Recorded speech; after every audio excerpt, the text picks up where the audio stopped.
Hello everyone, welcome to ChemQuiz. क्या हाल है? उम्मीद करता हूँ सब फिट होंगे, एनर्जेटिक होंगे। एक नई वीडियो एक न्यू कॉन्सेप्ट में आपके सामने हाजिर है। इससे पिछले वीडियो में हमने इंटरमॉलिक्यूलर फोर्सेस और उसके टाइप के हवाले से काफी डिटेल में पढ़ा है। आज हम पढ़ेंगे फिजिकल प्रॉपर्टीज ऑफ लिक्विड के हवाले से। आज हमने पढ़ना है एवेपोरेशन। एवेपोरेशन क्या है और ऐसे कौन कौन से फैक्टर है जो कि रेट ऑफ एवेपोरेशन को इंक्रीज या डिक्रीज करते हैं। तो सबसे पहले हमने एवेपोरेशन को डिफाइन करना है। The spontaneous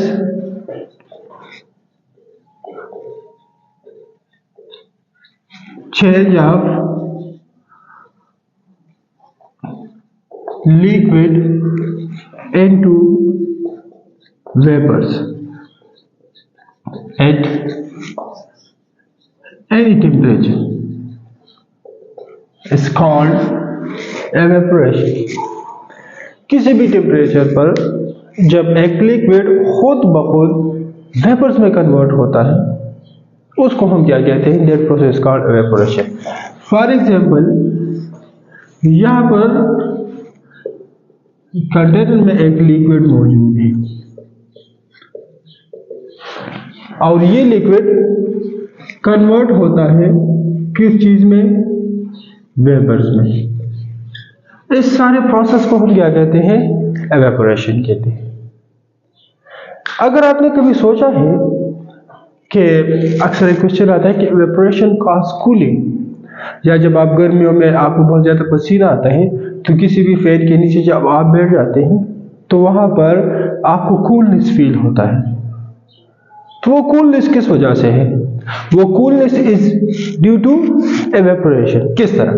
देखिए, फॉर एग्जांपल, अगर आपके बॉडी पे पसीना है, लिक्विड है, और वो लिक्विड क्या है? एनर्जेटिक है, मतलब उसके अंदर एक एनर्जी है।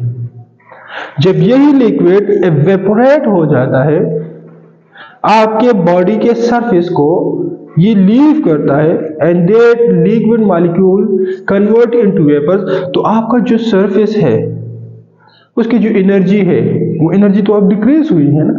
तो उस डिक्रीज इन एनर्जी की वजह से जो सरफेस है वो सरफेस कूल फील करता है।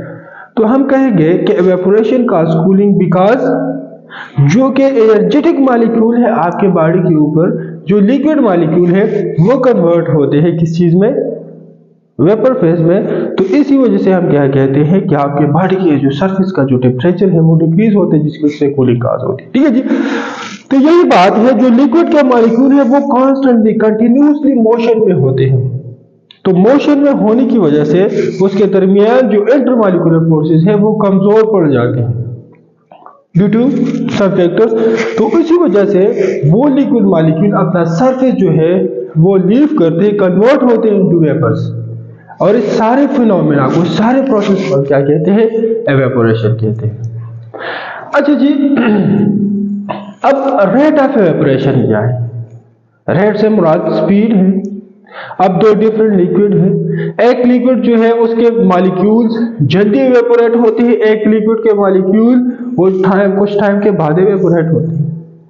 तो हम कहेंगे कि जो मॉलिक्यूल्स, लिक्विड के मॉलिक्यूल्स वेपर में कन्वर्ट होते हैं पर यूनिट टाइम, उसको हम क्या कहते हैं? Rate of evaporation. अच्छा, कुछ फैक्टर्स हैं जो एवेपोरेशन के रेट को इफेक्ट करते हैं, वो इंपॉर्टेंट है। एवेपोरेशन तो सिंपल इजी है, जो फैक्टर्स हैं वो इंपॉर्टेंट है। फैक्टर्स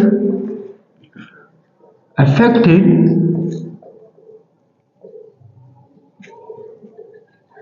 रेट ऑफ एवेपोरेशन,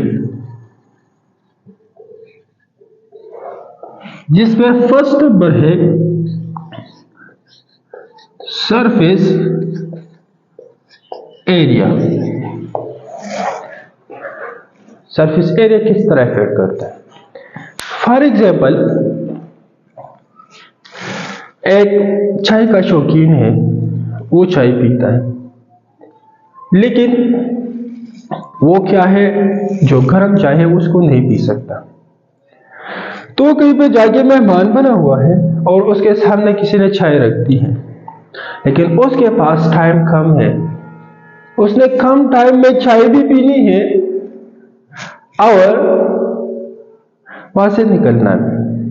लेकिन बात यह है कि उसने जो चाय पीनी है वो ठंडी पीनी है, वो चाय तो गर्म है, तो उसका जो कप है उसका एक स्पेसिफिक एरिया है। फॉर एग्जाम्पल ये उसका एक कप है, सही है, और साथ में उसके साथ क्या है, फ्रिज जिसको हम कहते हैं सॉसर।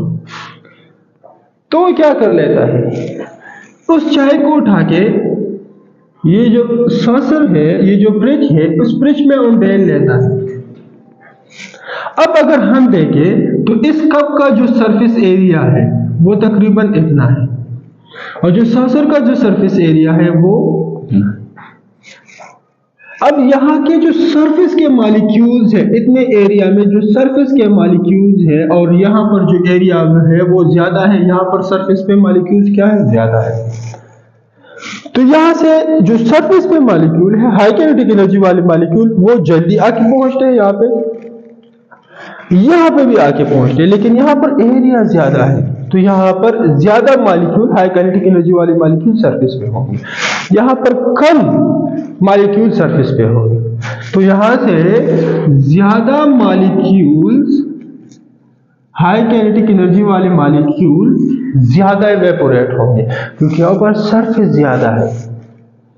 तो हम कहेंगे कि जो सॉसर है उसका सरफेस एरिया ज्यादा है, इसलिए हम वहां पर ज्यादा मॉलिक्यूल इवेपोरेट हो रहे हैं। जब ज्यादा मॉलिक्यूल इवेपोरेट हो रहे हैं तो वहां पर कूलिंग काज होगा, और जल्दी कूल काज होगा। इससे पहले भी मैंने बताया कि इवेपोरेशन काज कूलिंग, तो यहां पर भी कूलिंग काज होगी क्योंकि सरफेस एरिया ज्यादा है। सेकंड नंबर जो हम पढ़ते हैं वो है इंटर मॉलिक्यूलर फोर्सेस। जाहिर सी बात है इंटर मॉलिक्यूलर फोर्सेस पे डिपेंडेंट है, लेकिन डायरेक्टली डिपेंडेंट है। इंटर मॉलिक्यूलर फोर्सेस चाहिए और इवेपोरेशन एक दूसरे को इनवर्सली रिलेट है। जितना rate of evaporation intermolecular forces ज्यादा होंगे तो रेट ऑफ इवेपोरेशन कम होगा। मतलब इंटरमॉलिक्यूलर फोर्सेस अगर स्ट्रॉन्गर है तो रेट ऑफ इवेपोरेशन कम होगा, एंड वाइस वर्सा। ठीक है जी, क्यों? क्योंकि मॉलिक्यूल एक दूसरे के बहुत ही ज्यादा नजदीक है और स्ट्रॉन्ग अट्रैक्टिव फोर्सेस है, इसलिए मॉलिक्यूल को आप एक दूसरे से आसानी के साथ जुदा नहीं कर सकते। तो इसलिए हम कहेंगे कि वहां पर इवेपोरेशन रेट ही कम होगा, because of intermolecular forces. Third number जो है वो है टेम्परेचर। टेम्परेचर को भी ये क्या है, इवेपोरेशन डायरेक्टली रिलेटेड है। क्यों? क्योंकि जितना हम टेम्परेचर इंक्रीज करेंगे उतने इंटरमॉलिक्यूलर फोर्सेस डिक्रीज होंगे। इंटरमॉलिक्यूलर फोर्सेस डिक्रीज होंगे तो रेट ऑफ इवेपोरेशन ज्यादा होगा। ये थी आज की वीडियो। अगर कोई भी क्वेश्चन है तो आप कमेंट सेक्शन में जरूर बताइए। चला मिलेंगे नेक्स्ट वीडियो में नेक्स्ट क्लास के साथ, तब तक के लिए जय दीजिए, अल्लाह हाफिज़। Thank you very much.